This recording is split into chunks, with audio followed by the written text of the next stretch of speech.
All right. Well, welcome back to another episode of the Social Changemaker podcast. We've got Zenya back again, our resident host. We've got other students, who've done some hosting, but Zenya has definitely done the majority of it, especially over the last quadmester. We've just started up our second quadmester and super excited to have Zenya back. She's taking the media arts and still really focused on learning about amazing things. And she keeps opening my eyes to a whole different world that's out there. We are really, really lucky to have Maya from Sailing Magic Carpets joining us today. And Zenya, just for those who haven't been following along, what have you been looking at for the last little while? Yeah, well, I've been looking at tiny houses and alternative housing and how they can help the environment and help different issues like urban sprawl, for example. And I've been trying to learn as much as I can about different alternative housing. And I'm super excited to learn about sailboats in this interview. Wonderful. All right. Well, I'm done here. I'm going to hand the mic over to Zenya and she can bring in Maya. All right. So the first question that I have for you is just what is your YouTube channel called? What do you do? And how did you start your YouTube channel in the first place? So my channel is called Sailing Magic Carpet, and it started about 3 years ago. It's been a dream of mine to sail around the world since I was about 13. And the YouTube channel kind of came just sort of as a side effect. I met my husband about 4 years ago, and we started sailing together. And the YouTube channel just came about because I wanted some kind of way to document what we were doing and share what we were doing with friends and family back home, because of course we were quite far away from where I grew up in Canada. So that's how the YouTube channel started, but then it started to grow a lot of interest, and I started to see that this could actually be a viable way to support the future of our journey. And so I became a bit more serious about it and started learning more about filmmaking and investing more time in the whole process, and that's how it kind of began and grew. That's awesome. When did you start sailing? Like, was that way before your YouTube channel, or did you start like recently before your YouTube channel? I started, well, the spark came to me, like I said, at age 13. So I used to do this thing when I was younger. I was very bookish. I liked reading a lot. And so I would go to our local library, and I would go usually to the travel section, and I would pick a book. My rule was that I would pick a book on a topic I knew the least about. And so a few very interesting things happened in my life because of that. But one of the things that happened was I found a book on the shelf about a girl who sailed around the world when she was 16 years old. And her name was Tania Aebi. The book was called Maiden Voyage. And I picked it off the shelf because I didn't even know anything like that was possible. And so I read the book, and from then on, I was pretty much just like, okay, this is what I want to do. Like, it just sounded like the most amazing thing. Both my parents were sailors before I was born. So I grew up sort of like knowing that it was a thing, but I had never actually sailed before. My parents didn't own their own boat. So yeah, just the spark was born, and I enlisted my swim coach, who was actually the only person I knew with a boat. So I enlisted him to teach me how to sail, and he kind of became my sailing mentor. And it's all sort of went on from there. That's awesome.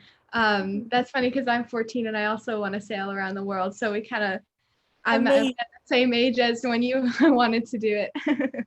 That's fantastic. Do you know Maiden Voyage? Do you know that book? No, I'm going to have to read it. It's really good. It's really inspiring. Yeah, I actually got inspired to sail around the world from you guys. That's incredible. That's so cool to hear that like sort of the cycle is continuing. Amazing. Yeah. Where have you guys sailed to so far? Like, have you guys reached your goal on sailing kind of around the world? No, definitely not. So our motto is around the world as slowly as possible. When the first year my husband and I met, we actually did a road trip from Vancouver to Baja California in Mexico. And when we were down in Mexico, we met this couple who were retired. They were in their 70s, but they had spent 21 years sailing around the world. That's how long it took them to go around once. And honestly, that's kind of inspiring because they zigzagged and they saw everything along the way, and they stopped in places they really liked for, you know, like half a year, and, you know, found work and got to know local people. And that's kind of our goal as well. So we started in Switzerland, actually, which makes no sense because Switzerland doesn't have an ocean. But that's where my husband is from, and that's why we're here at the moment. And yeah, so we started there. We had this total wreck of a boat. That's a whole story in and of itself. Our boat actually fell 6 meters off a crane onto concrete. And so my husband bought it and spent 4 years rebuilding it. It's pretty crazy. He's a boat builder. So then we took the boat actually through the canals, through France and down to the Mediterranean. And then we spent 2 years sailing around the Mediterranean. And then for a Canadian, it's way too hot there in the summer. I was just like, I can't do another year of this. So it was beautiful, but I was like, no, we need to go north. So then we spent last winter going up north through the canals and rivers all the way through the entire continent of Europe to the Netherlands, and now we're exploring Northern Europe. Wow, that's amazing. Yeah. Where do you want to go next if you were to travel anywhere with your sailboat? Actually, a big goal is going up to Alaska. I'm really excited to explore northern climates, and also it's sort of like a more difficult part to visit on a sailboat, but eventually we do also have our sights set on Chile.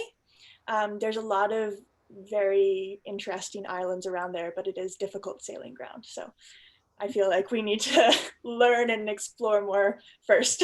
Yeah. Yeah. That's amazing. I didn't know you could sail to Alaska. Oh yeah, definitely. That's actually a pretty popular sailing route. It's really beautiful. That's amazing.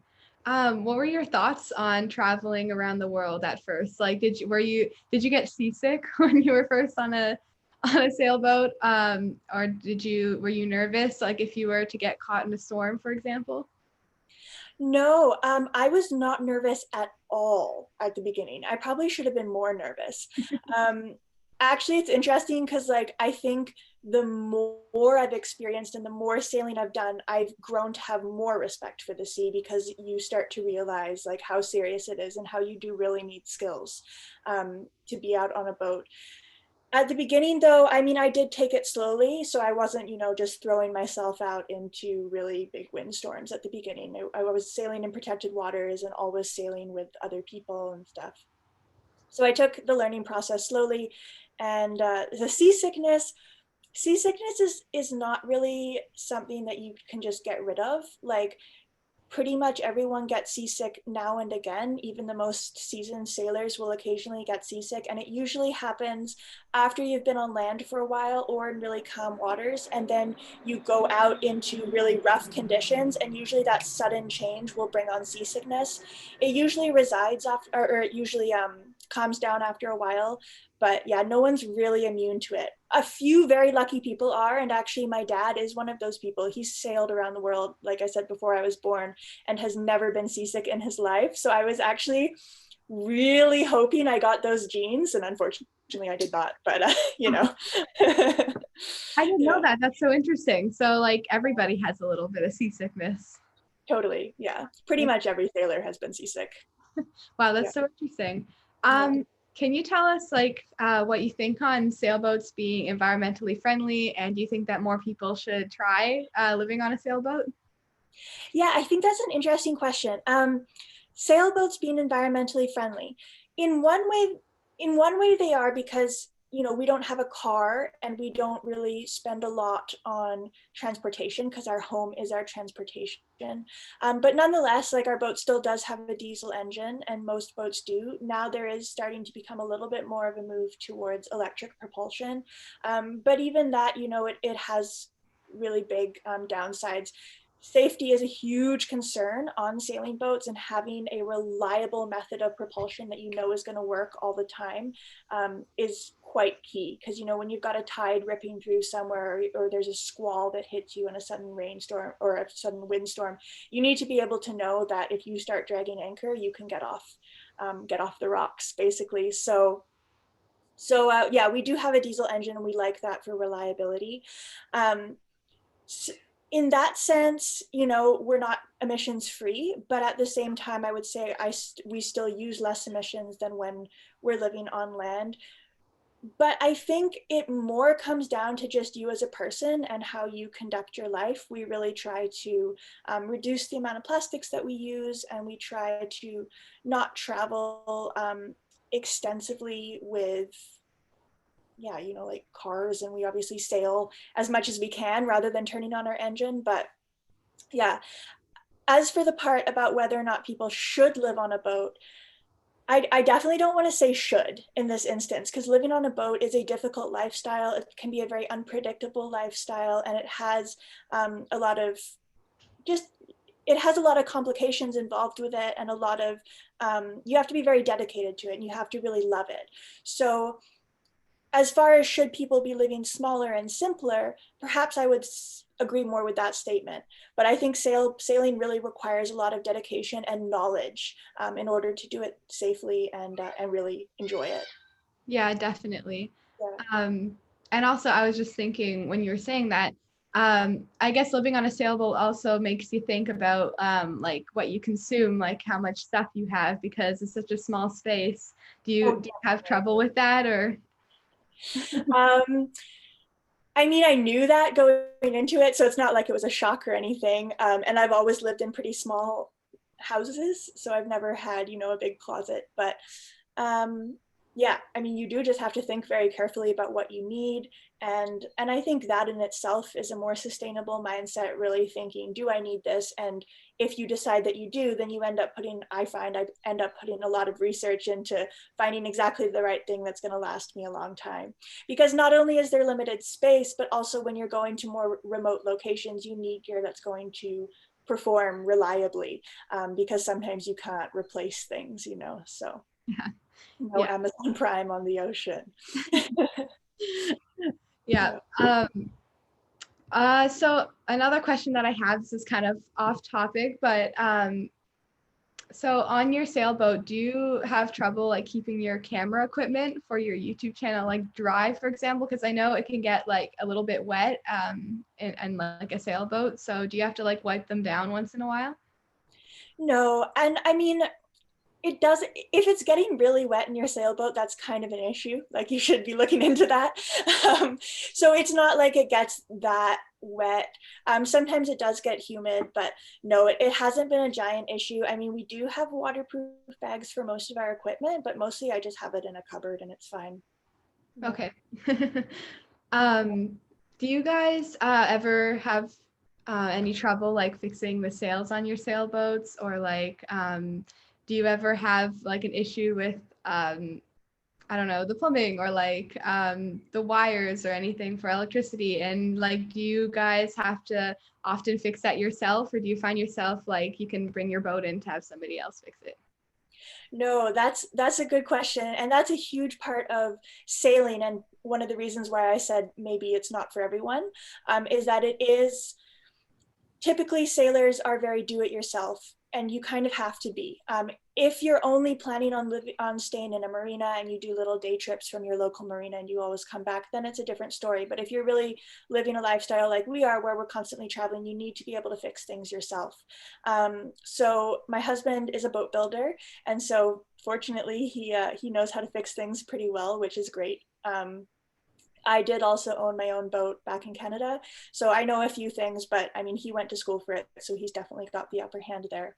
But that's a really useful part, because not only is it way more cost effective, you know, paying boatyard prices can get pretty cost prohibitive pretty quickly, but things also just break a lot on a boat. Boats go through a lot of punishment by the sea, really. I mean, they're being tossed around. Imagine if your whole house was shaken. Like basically, it's like if your house would have to be earthquake proofed to the nth degree, because that's basically what boats are put through, right?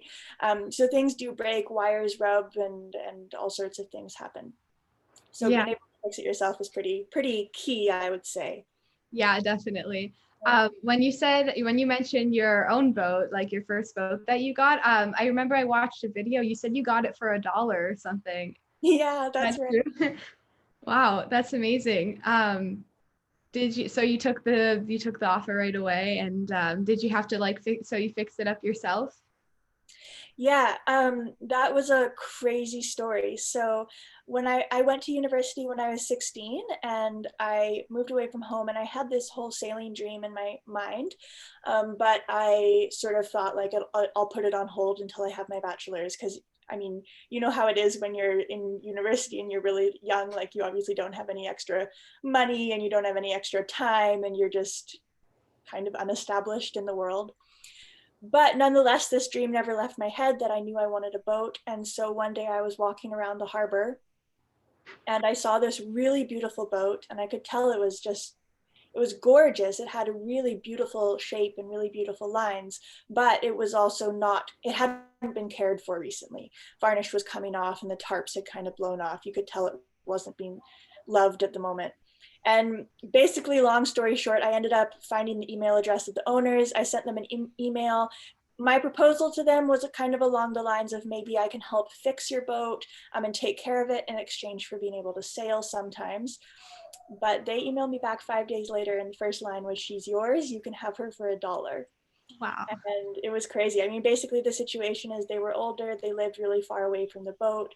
I think there were some medical issues, and so they just weren't able to get to the boat, and they were happy to see it go to someone who would care for it. So that's Wow. how my life changed. That's amazing. You must have felt really happy after you got that offer. Yeah, it was, I mean, happy, also the most scared I've ever been, because I just like, I had no idea about boats really. I mean, I kind of knew how to sail at that point, but sailing and caring for a boat are two totally different things.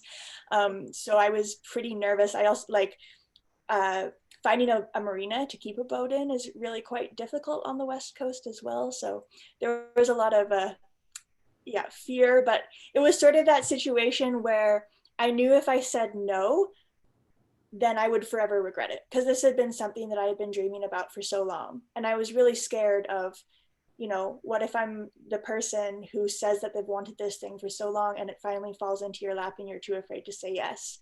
And so I did say yes. And I'm so thankful I did, because it totally changed my life. That's amazing. How long did it take you to fix up that boat? I mean, it was an ongoing process. um, I ended up living on it for my last year of university, and the engine was a really big task that my dad helped me a lot with, getting that up and running again. But yeah, it was just like every summer I would do something, varnish the decks or redo the cabin or whatever else. So That's yeah. nice. That's like a nice thing to do while you're doing university. You can come and fix up your boat, and then yeah, that's really awesome. Yeah. Yeah, totally. Because it was actually really nice, because university is so much in your head, and then you can go down to the boat and work with your hands instead. And that's a really nice change sometimes. Yeah, definitely.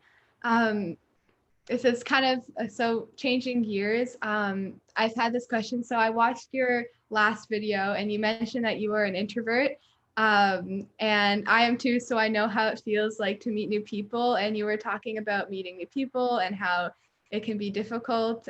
What are your thoughts on that? And like, how often do you like meet new people? Do you find it difficult to like constantly be interacting with so many people? Yeah. So I've never see like I've never seen my introversion as sort of a negative thing. I think the one difficult part about traveling is that, and I don't know, because everyone's sort of on a different scale, is that I just find the way I operate is I have a few close friends that I've had my entire life, and around them I'm very, very comfortable. And meeting new people, it always takes me a moment to warm up. Um, and it's not necessarily that I'm awkward or shy, it's just that I don't feel comfortable immediately around people. So that is a little bit of a challenge when you're traveling, because of course you're always, the people that you meet are new people. You're not traveling with your friends that you've had forever. I mean, sometimes they come to visit and that's always great. But yeah, in general, it's new people. In a sense, I think it's really good, because it has opened me up a little bit and forced me to just become friendlier and learn people's stories quicker, which I think is a really good thing. But at the same time, it's also just a part of who I am, that I am just like, I enjoy thinking and I enjoy being in my head, and I don't think that's a bad thing. And I think usually people tend to respond well to that because I'm never like in people's faces when you're traveling as well. I don't think that's nice either, you know, to be like that really rambunctious tourist who's just like running around asking everyone a million questions. So yeah, I don't know. I just go slowly and respectfully, and I'm also trying to open up more. Yeah, definitely. I also saw that you play the violin, right? And I saw that you found another musician and you did like a little duet with them, right? Isn't that, yeah. So do you often find time to like play your violin even though you're sailing most of the time? Yeah, that's a very important part of my life. I love music. Do you play music? I do play music, yeah. Oh, really? What do you play? I play the piano and I'm learning the guitar, so yeah. Oh, amazing. Okay. What sort of music do you play? Any type of music, really. I'm happy with anything. Okay, cool. I just find music to be such a wonderful, integral part of not only traveling, but it's also a huge part of how I interact with people. Like we were saying about my introversion, playing music with people is a way that I've always found I can make instant connections and instant friendships that transcend language barriers as well, because that's also something that we're constantly sort of dealing with. So that has been the most beautiful way to interact with people. And some of my most lasting memories and friendships along the way have come from playing music with people. So that's actually one of the questions I always ask new people when we meet is, do you play music? And if they do, it's always really exciting. That's amazing. How many people have you met who play a musical instrument? Oh, I can't really count it right now, but like definitely more than a few. Like, because I ask everyone that we meet pretty much. I have found though, interestingly, that it seems like in Europe, where we've been sailing mostly now, that people tend to either be professional musicians and that is what they do, or not play music. Whereas my experience in Canada has more been like people play for fun and people know a few chords and they just like, you know, play for the joy of it, which I really like and really miss. So I actually haven't found as many people over here in Europe as I did when I was sailing in Canada. But it's also maybe partially like language barrier and stuff too. Yeah, that's interesting. Do you, when you're like sailing, do you ever meet other people who sail, and do you like, I don't know, do mini like sailing trips with them, or like do you know any other people, or are you in like a yacht club, for example? Yeah, I would say that most of the people we meet are other sailors. Just because like when you come into a new marina, you know, you've got your boat neighbors and those are the people you usually say hello to.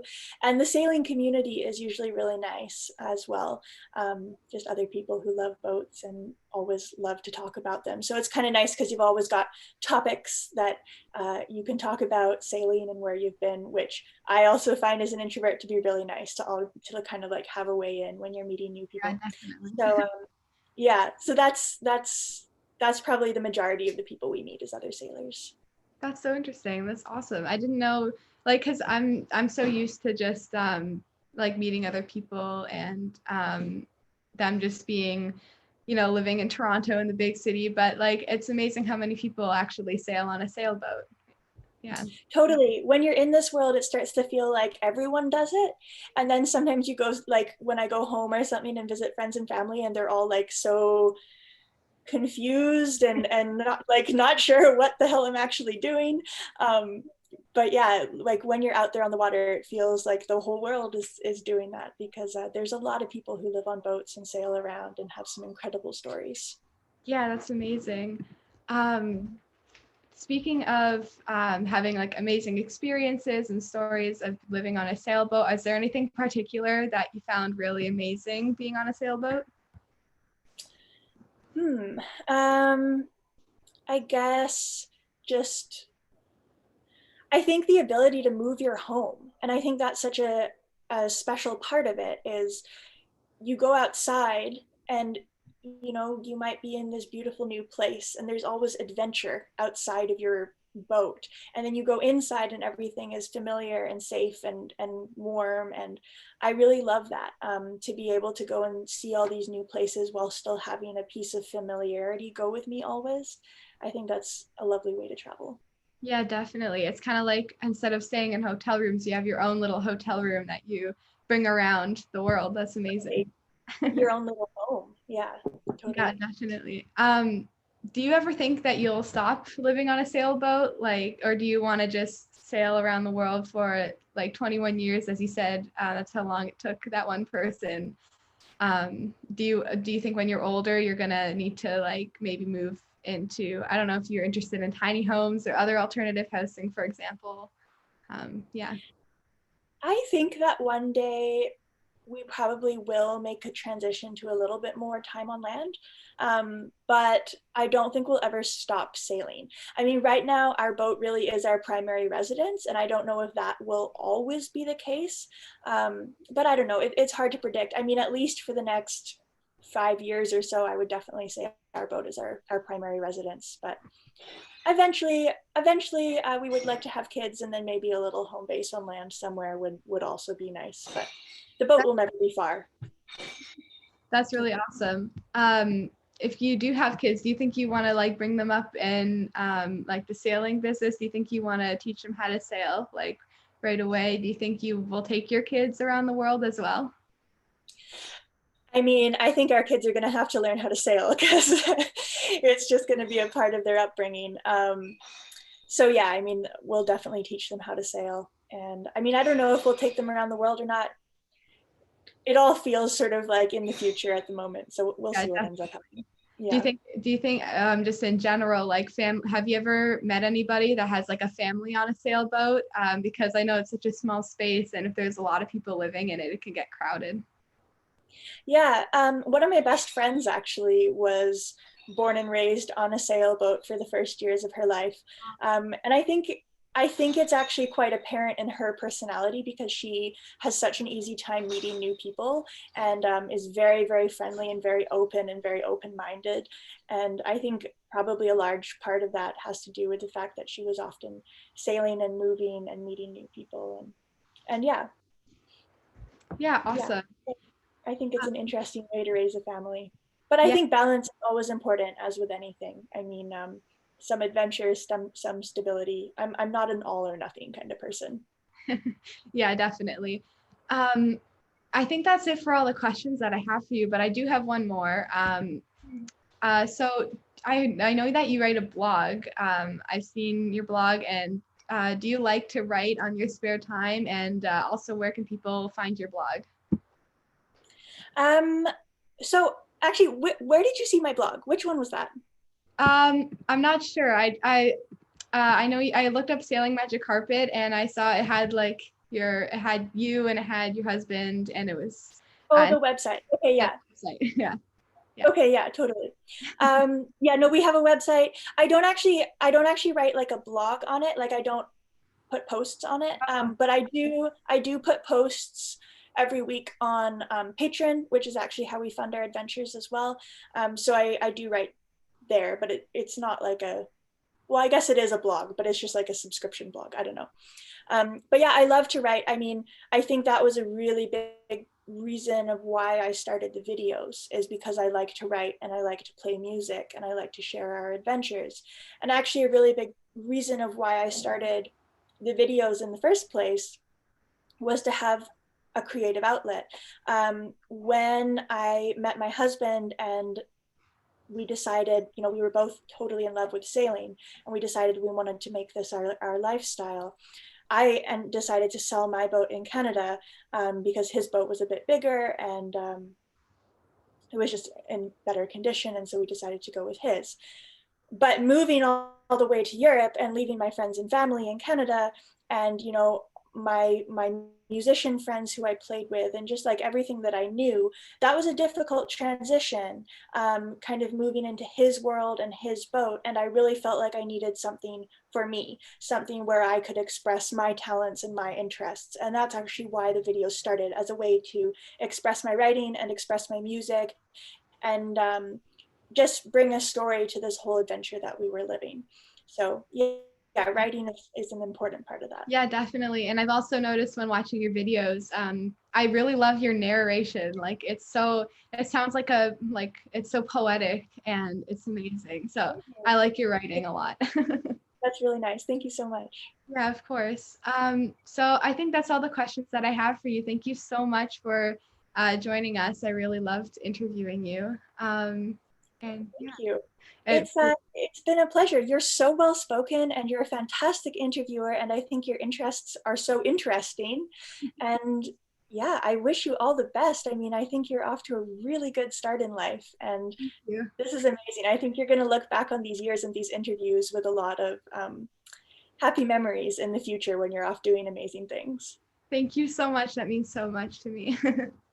Yeah, Wonderful. well, very impressed with you. Just to end this, Maya, where can people find your YouTube channel, and do you have social media or anything like that?